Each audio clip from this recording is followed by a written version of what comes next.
Hey you guys, it's Kimberly. I'm back home on the farm. Today I went to Lawrenceville, Virginia. That's in Brunswick County. It's one of the poorest counties in Virginia. And I just want you to have a better understanding of rural America and what a lot of towns look like in rural America. So I went to the downtown earlier to show you around, just to give you an idea that the downtown buildings are completely empty. They have one bank left, it's about to leave. And then I went in and interviewed the sheriff of the county. And I really think that it's a good idea to go talk to your local law enforcement and see what they're doing in your community. Not all cops are bad, and a lot of counties are run really well. And I can say that I have a county that has a really, really incredible sheriff. And what I want you to get out of that interview, if you have time to look at it, is that we are spending way more money incarcerating people over prescription drug use than we are educating our children. We're spending more money incarcerating people than we are fixing up our downtowns that are completely empty. We have something very, very, very wrong with our society, and we need to change it and fix it. It shouldn't cost $25,000 to $45,000 to take care of an inmate who maybe was a mom who hurt her back and she started taking prescription drugs, and then she became an addict. I mean, I know families like this, and then they end up losing their mom. Someone's incarcerated over prescription drug use, and that's the #1 crime in this county, is prescription drug use. We have only one accredited public school in this county. The rest of our kids are failing. The schools are not accredited. We're spending about $12,000 per student in this county while they fail and they have no jobs when they're done, compared to over $40,000 per inmate. That's really scary stuff. I will say the positive thing is that we have a sheriff that's here and he's doing his job. And while the biggest amount of money goes into incarcerating people over drug use and prescription drug use and larceny, they did build a jail that is meant to rehabilitate people, so that way they get drug treatment, they get the help that they need.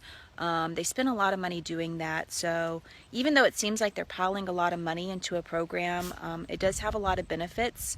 They built a new jail, and the loan won't be paid off until 2041, and that's why the inmate amount is so high, is because they don't actually have as many inmates as they should have. Like, their capacity is around 710. They have 410 inmates per day on average, and that's because they were built to grow.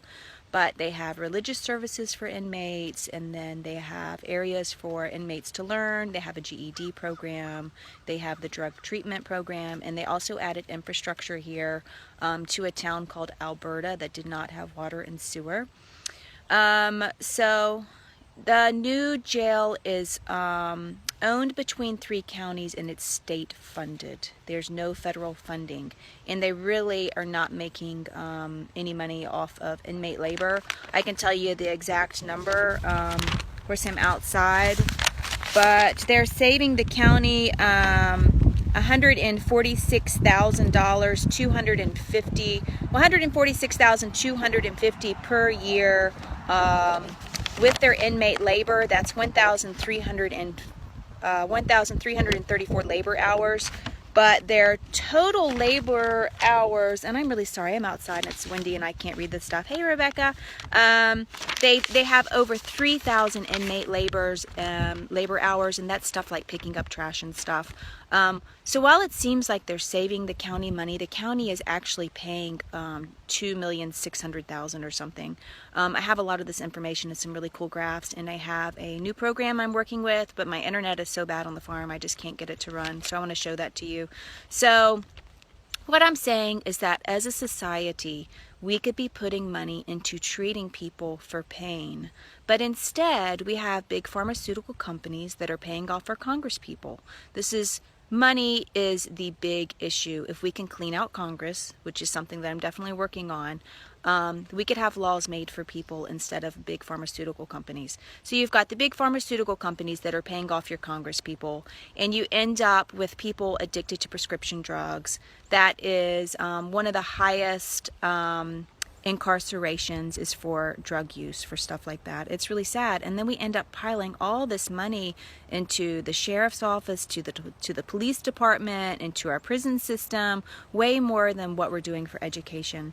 So again, the root cause is money. And we really need to change this. And I really recommend that you go talk to your police department, to your sheriff's department, see what they're doing in their community. They are not all bad. We have a really, really amazing sheriff here. He's great. So if you get time, you can look at my interview with him, and if you have any questions, you can ask me here. And if I can get this program up and going, I can have better numbers that show you all this information. It's pretty interesting.